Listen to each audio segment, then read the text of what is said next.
often I believe that the audience is that is watching the show, and you don't know where they are. So once you put it on the social media, you don't know where that video will travel to. And even if you have 50 people in the hall or 25 people in the hall, for all you know, the video will reach 5,000 or 50,000, and that is how it goes.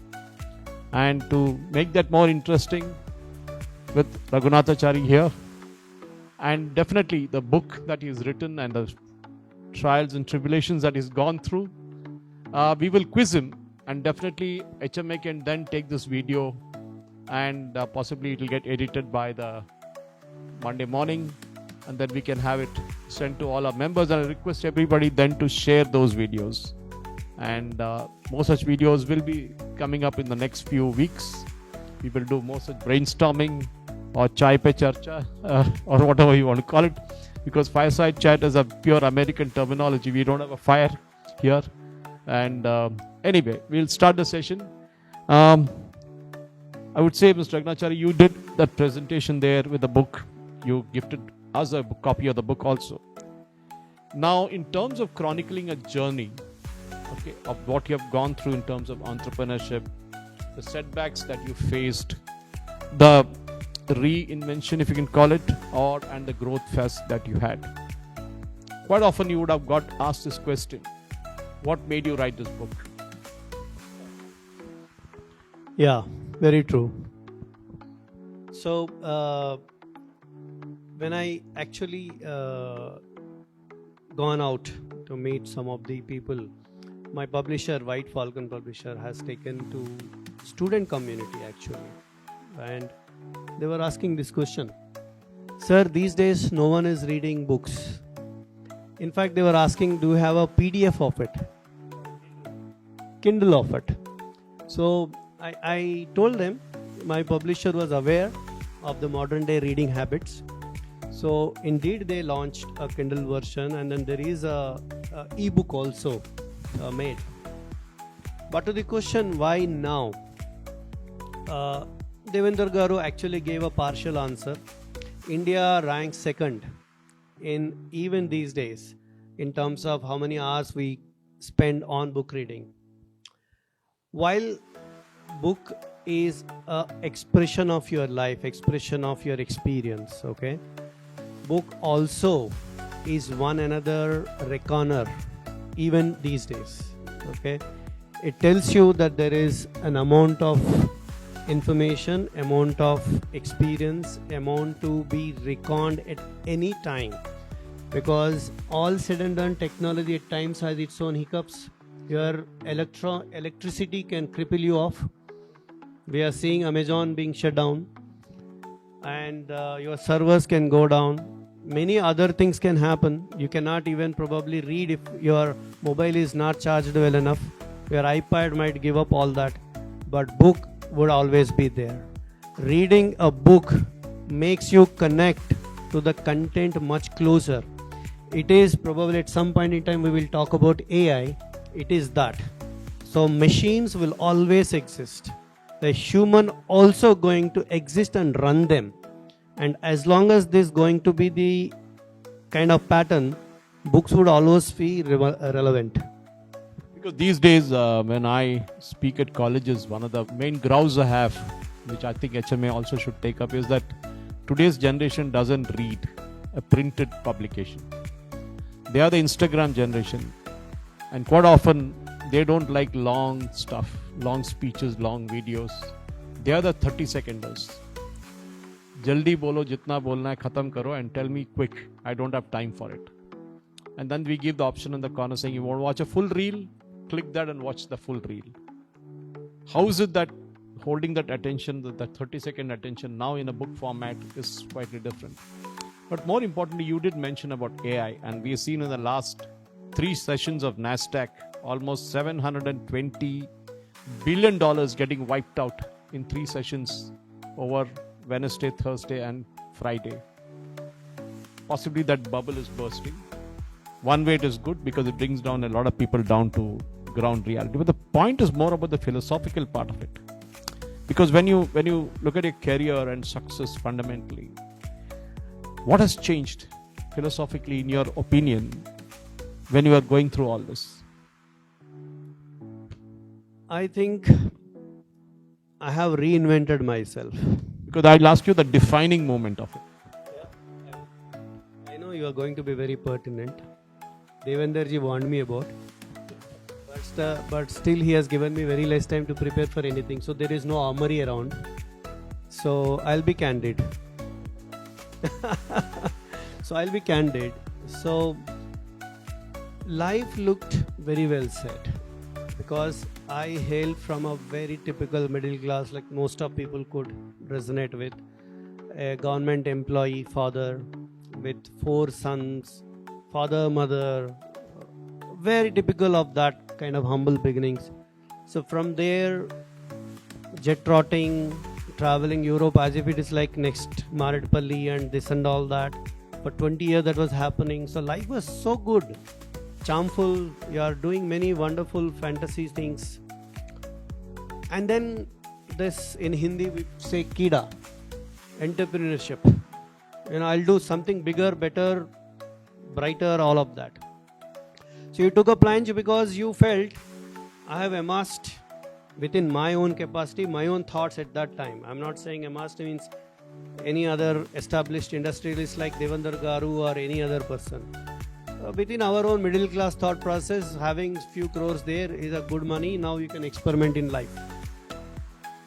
And life always has surprises for you. So you started your entrepreneurship, and you started entrepreneurship with your corporate mindset. I'll give this guy this salary, I'll spend money like this on this, I'll do anything not less, the visiting has to be that and everything. So you're pompous, you're visibly doing things so big. 3 years down the line, when things are hitting you hard, when you look at back your balance sheets, P&Ls and all other things, your accountant continuously screaming. In those days you said, guy, be okay, I'm in command, man, I have 23, 24 years experience, successful ones, don't worry. And I have lot of friends who will fund me if I really require. 3-4 years, the guy comes and says, sir, now this is the hour, you need to now see this, look at it. You are now getting on to just not minus you are going to be. And slowly, when you start understanding the whole picture, then you suddenly realize all those things vaporized into thin air. Now you really either have to earn or take a very hard call. What are you going to do next? And that's a philosophical lesson one for you. In fact, when you go through the career transitions that you talked of in the book, in terms of managing identities or, self-worth, or even for that matter, uncertainty, because when you do career transition, nothing is certain. You're not sure, the grass always looks greener on the other side, but when you reach that side, you realize that it is more like a mirage. So how did you look at that part of it? Your book talks about all that. What is it that career transitions are all about?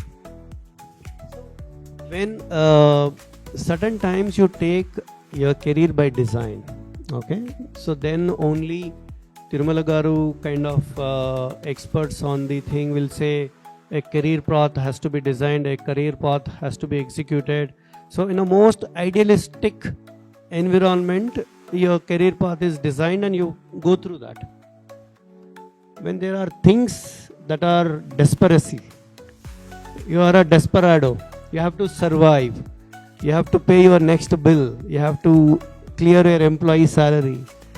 These are your real hardship things that hit you hard, and then you suddenly try to innovate yourself.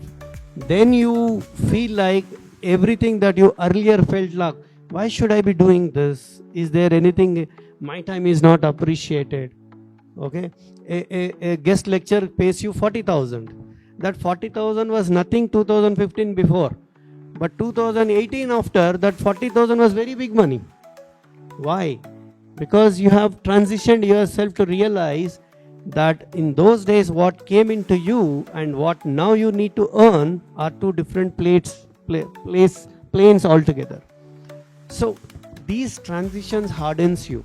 These transitions suddenly bring about the wisdom that was there, but you are ignoring it. So reality bites.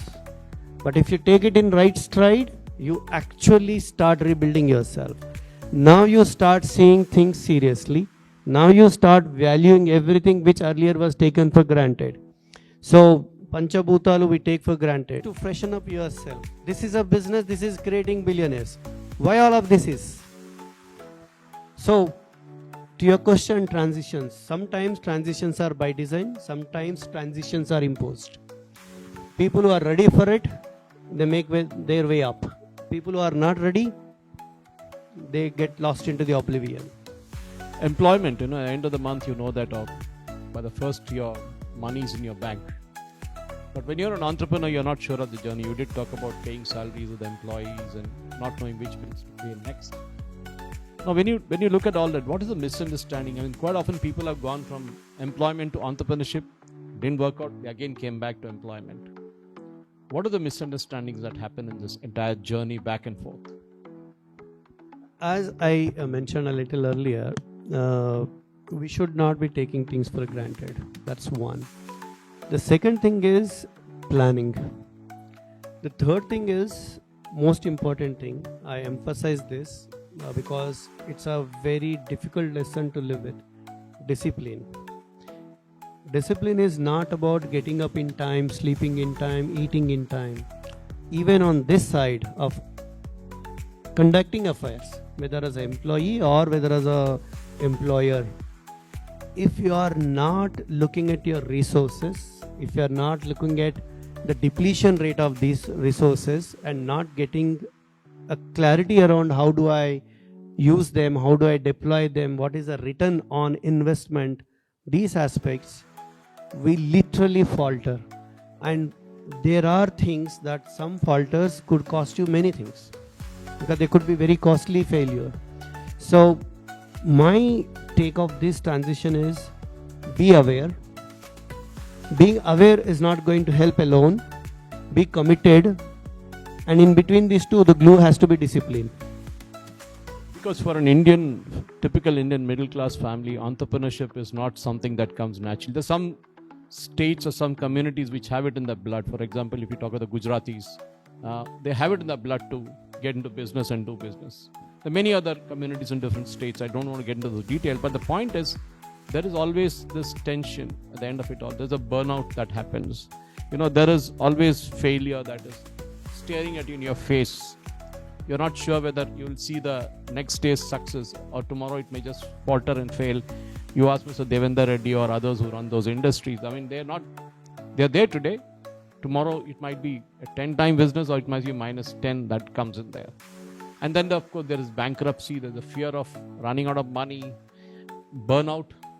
All these tensions, when you're really an entrepreneur, all this goes through it. And surely, how did you rebuild yourself when you look through all those phases of life?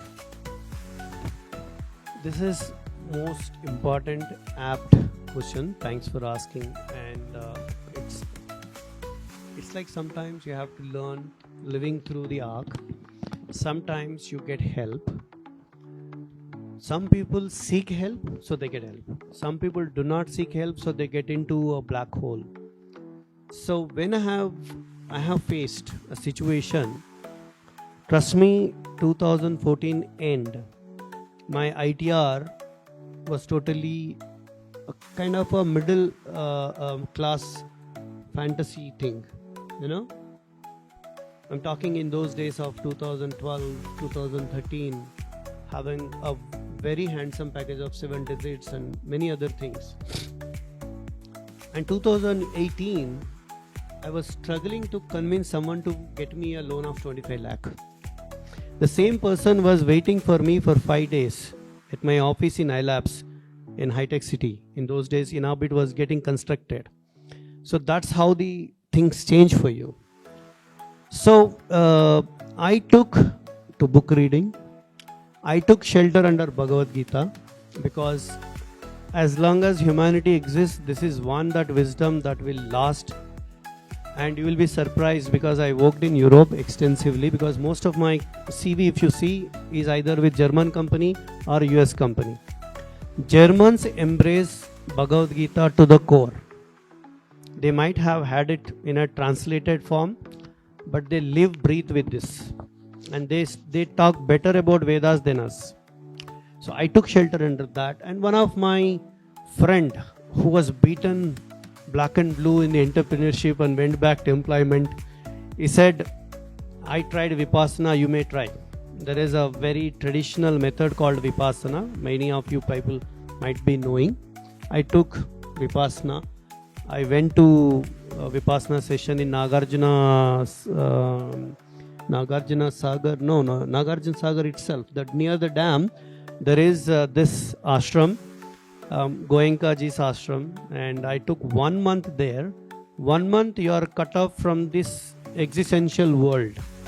No phone, no conversation with anyone. You are silent, only doing meditation but nothing at all. You are of course given fuel to live. Your body has to live, so there is food given to you by them only. And it completely helped me look at things in a neutral stand. Like sometimes people used to joke about this. WhatsApp used to be, Nityananda's WhatsApps are very famous. Me talking to me, asking me, questioning, answering. So a lot of people used to take a lot of fun about it. Even I also did in those days. But when I were doing the Vipassana, I were told there that bring Raghunatachari out of Raghunatachari and talk. And then know how honestly can you critique, how honestly can you get a feedback, how honestly can you see yourself in and out. So that really helped me. And of course, our network is something that you always have to be, keeping alive, keeping going back to, because there are a lot of people who have a lot of things to pass on. So I have survived talking to the network, adding new skills, and actually taking literally a solid break. I'm telling you, that break was nothing less than, even when I read the famous Rajnikant, recently there was a WhatsApp picture, he was eating on a roadside in a liftain, plantif, he was just eating on the roadside just like a normal guy. And I heard and I followed it to know that every year he goes for 15 to 20 days completely away from everything. No one ever again can actually talk to him. His assistant has a phone and he is totally strictly told in that 15 days he hardly speaks to 2-3 people 2-3 times. That I am surviving in my life. This detoxification is really useful. I did that and it helped me. In fact, when many people sitting in this room and professionally and personally, they struggle in terms of making a change. What kind of life advice would you give them, going by what you went through? Change naturally, first of all, starts with a resistance, because we create a bit of cocoons, comfortable, comfies. Suddenly a change is like a root shock. So we have to, if at all there is a motivation, why at all are we trying to look at that change? If that motivation is the driving force, okay, you have to submit it to it and say every day that it is me who is trying to get into that. No, specifically because sorry interrupting your train of thought there. The idea is that many people in the mid-career, when you're young, it's okay to keep changing jobs. But once you're in a mid-career, you have kids, you're paying fees, you're doing all that stuff, you're paying the EMIs. At that point, trying to change becomes an issue. What do you have to say to that, sir? Here I use always my CFO, who is still there with me. Is a very grey-haired first generational CA. He is into CA-ship for the last 42 years. He used to tell me, see the life from a balance sheet perspective. So if we are looking at change, there are things obviously going to be difficult. There are things that you can manage. There are things that challenges you. So he would say, make a balance sheet, look at those things. If it is going to be too challenging, you moderate it then. So balance sheet and then taking step 1, step 2 kind of approach. break it into stages, because there is a famous Chinese proverb, elephant cannot be eaten in one go. So you better break it down to stages and then, moving up. The point is also simple that, your father, you said, typical government service. My dad in the railways, all his career in one company, or rather one organization. Most of our parents have gone through that. But this generation, when you look them, they keep changing jobs. They keep hopping careers. So in terms of individuals, when you talk to individuals, to design their portfolio, if you can call it that way, to have their careers and skills being outlined or being presented, what would you tell them? See, as long as there are three aspects: passion, freedom, stability. Every human actually lives within these three. Because today don't have loyalty. Loyalty is a very extinct product today. I understand. See, there is nothing wrong in that, because as the industry and as the learnings and exposure are changing, so is humans' lifestyle, so is corporate way of working and all. So Narayan Murthy Garu at one point in time came under heavy criticism for extended hours and no moonlighting. Okay, but if you see his peer company HCL or other company, they said we don't have any problem as long as individual is delivering on his objectives. Why should we be worried beyond 6 p.m. what is he doing or what she is doing? So there is a whole of economy opening to these new trends, and these new trends are not going to change in the near future. They are only going to get more complex and more different variety of new dimensions coming up. So if someone is skilled at certain aspect, or if someone is skilled at multiple aspects, that's how it makes a difference. So Ramesh Garu, we have one of the veteran here. When I read it there, I'm sorry, please don't take me wrong, sir. I had one visiting card in Mumbai recently when I went to address a fintech kind of event, and I was asked to talk on GTM front. One of the person gave me his visiting card. So I were no offenses to him, no nothing at all. I requested him, sir, where is your name in this? It was a literal real case, and I said, apologies for my ignorance. I'm not trying to be a great guy here, but I'm trying to understand your name, sir. Because he has wrote a lot of degrees and lot of designations, and the font was same. So his name also is not Got mixed up. So if it is written on top, probably I would have. It was here and then a lot of this thing. So that means what? The person is capable of handling so many, and there is no wrong today. We take it. We accept. Mr. Wariku, who's so sensation on the internet and social media, what is he? He's a podcaster. He's an author. He's doing lot of trainings, mentorships. What is his age? If Ramesh Garu with whatever gray hair is doing, someone might say, yeah, I can take all this. But Wariku also writes the same thing. What is his age? He's not even 42. 41st birthday he is just celebrated. What does it mean? So people, if they have skill, ability to handle such kind of things, they can. While at 54 age, I am starting a school called GTM School of Entrepreneurship after living through this GTM so-called thing for 33 years. There is a startup within the same building of me of 23-year guy. And I met him and asked him. He's explaining the GTM. Definitely. From the book perspective, he has better explanation than me, in fact. Maybe I'll take 10 minutes to explain what it is, what, how and all. But he is very sharp. So now I might take him into my fold. In fact, that question about, in fact, Modi ji spoke about that, be a job creator, not a job seeker.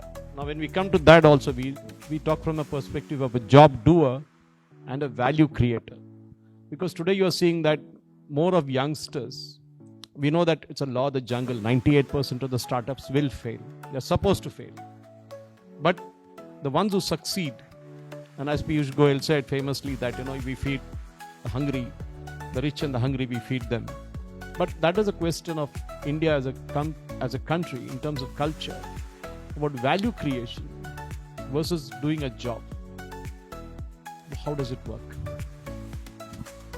See, for a country like India, because this is a whole different package it is. You have people, they need to be employed or they need to be engaged. Unlike those Western countries where this is known to us, US is 5 times in terms of land for us, but 1/5 of our population. Okay, so if you see, because of the manpower shortage, they obviously go towards automation, variety of ways of getting the work done. In India, we need to fine balance these things because you have people. So many people have to be fed. If you completely go towards automation, then there will be humongous economical disorder that creeps in. So things have to be balanced. So while saying that, these jobs and value creation, actually we are already one of the largest startup ecosystem in the world, among the top 5.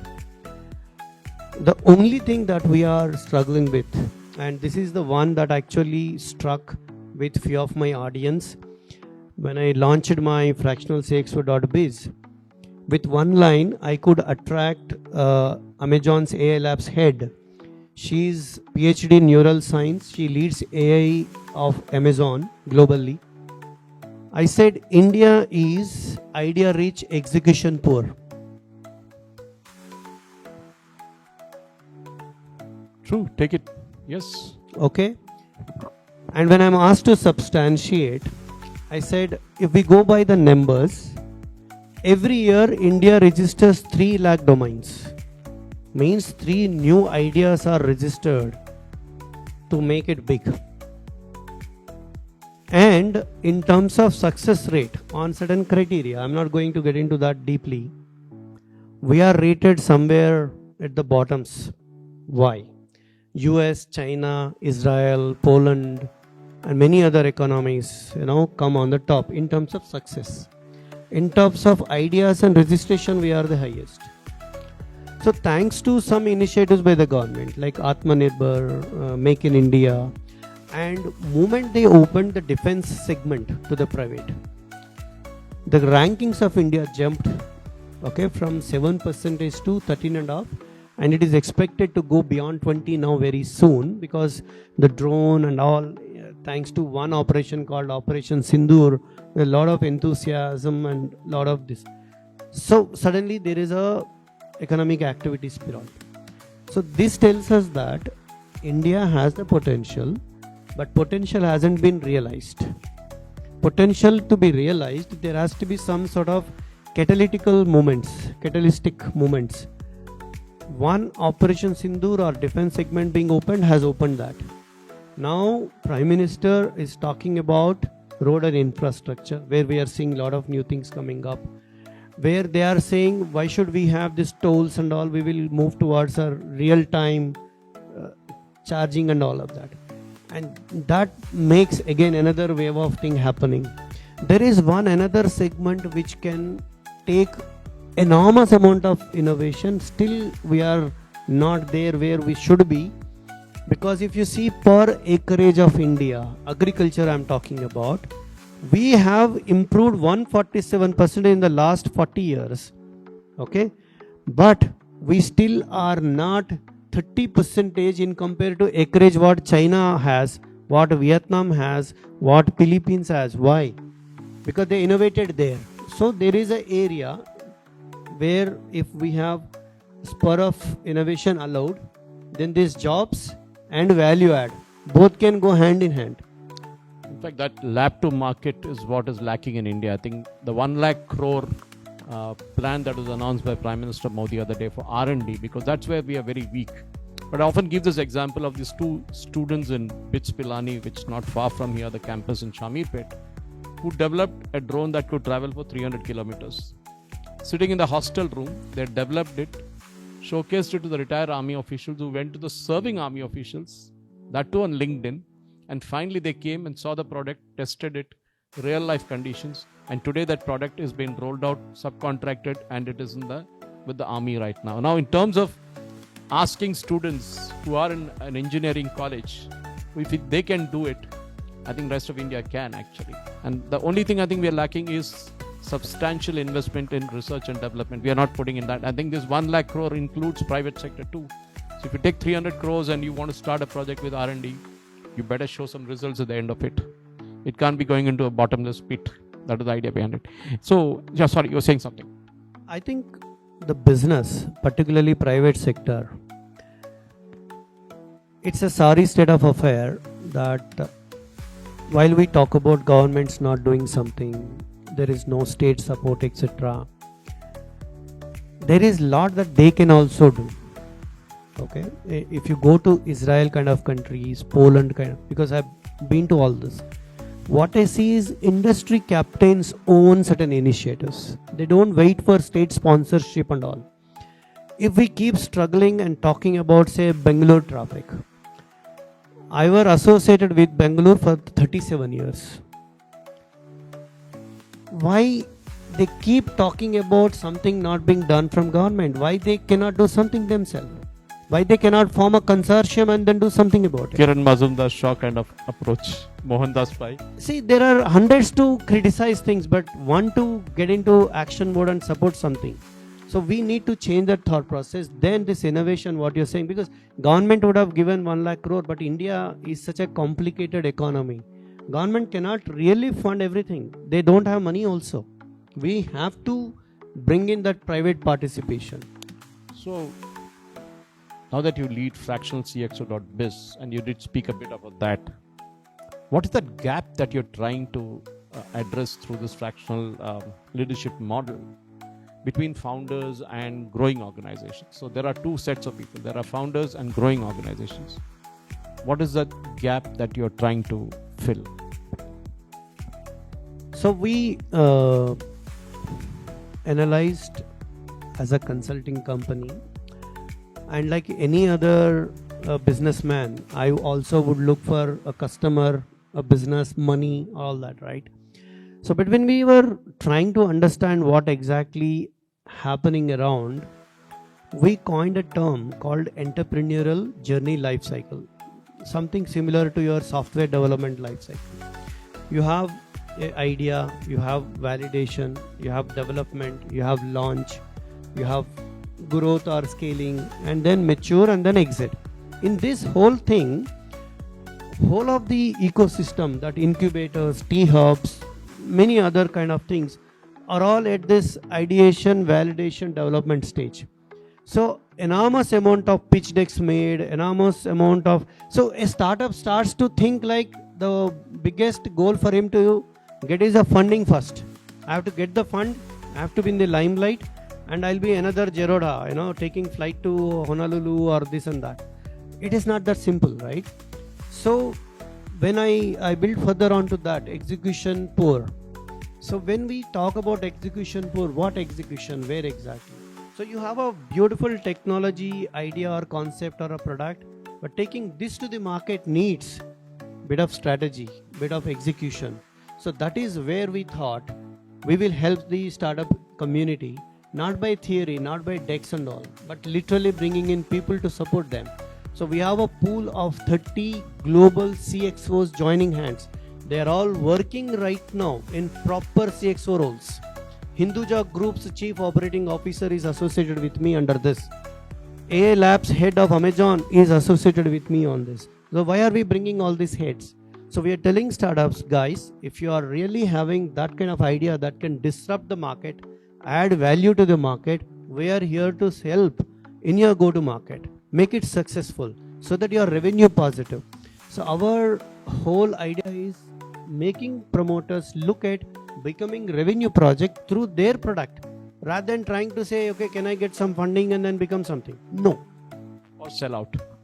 That's so. In terms of the life cycle, as we come to the close of this conversation, I know we are standing between lunch and the biggest crime. Yes.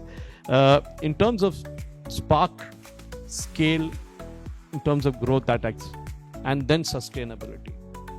using AI models, and on how do you actually work with this? Because today it's a very fancy word, AI. Nobody knows what it really does.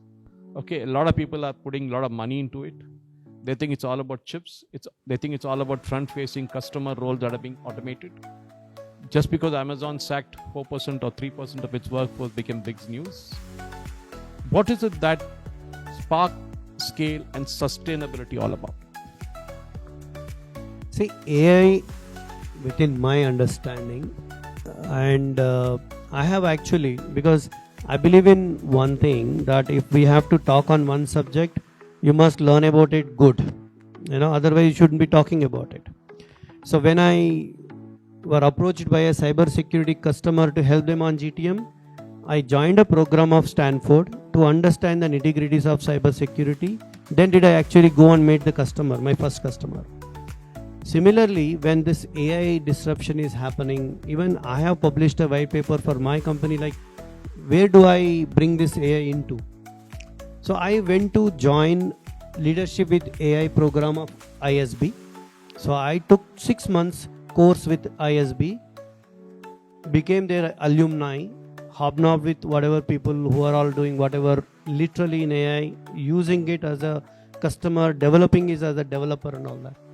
AI is pervasive. AI is going to be here. It is going to be here just like our coronavirus. It has not died. It is there. It is going to be there. AI has to be harnessed. AI has to be collaborated with. Very short future, Suresh Garu, me and our AI compere will be here. Okay, so human AI collaboration will augur well for humanity. Who will be suffering? People who are not ready to unlearn of those past, unlearn of being tied to some titles, singular mindsets, and no transition mindset and all. AI is potentially going to support humankind gallop in terms of knowledge, in terms of execution, in terms of even wealth creation. And every time whenever a technology disruption comes, there are a lot of naysayers. $750 billion going away, $600 going away. Everything is natural. This is bound to happen. Law of the jungle. Yes. So AI is basically a good opportunity if we embrace it well. If we take it in a competing, in a combative mode, then we obviously will end on a negative side. So it is going to stay with another tsunami coming in, which people are not talking much. But as usual, normally our Naidu Garu takes a leap. He has put a quantum valley. So quantum computing, which is in the kind of coming up now, that will complement AI. So AI is the logic. So you have a triad always. The fundamental is your hardware network layer. This is the platform layer. This is your software SaaS layer. This model will continuously be there. So your quantum computing, your AI harnessed on that, whatever kind of app systems come on, these three things going to change the way we live, change the way we walk, change the way we breathe. In fact, everybody, when you think of AI, the first thing that comes to everybody's mind is it's ChatGPT, but there's a world beyond it. Another day, a few months ago, I went to IIT Hyderabad to attend a short course, and I was the oldest guy in the room actually, because they were all youngsters sitting there. And one thing I learned when I came out from there, that there's far something beyond ChatGPT and cloud and other things that are there, as much as CLAUDE. So in terms of the last question which I wanted to ask you, what you took it away from me was learning and relearning. You did speak about it. But as we go to the last question for this particular fireside chat, I can call it, the question would be, there's one line from your book that you want this audience to take away, including the audience in the room and those who will watch it on social media, on the video. What line would that be from your book? Saw my whole of this journey and writing the book, everything told me one specific thing: persistence.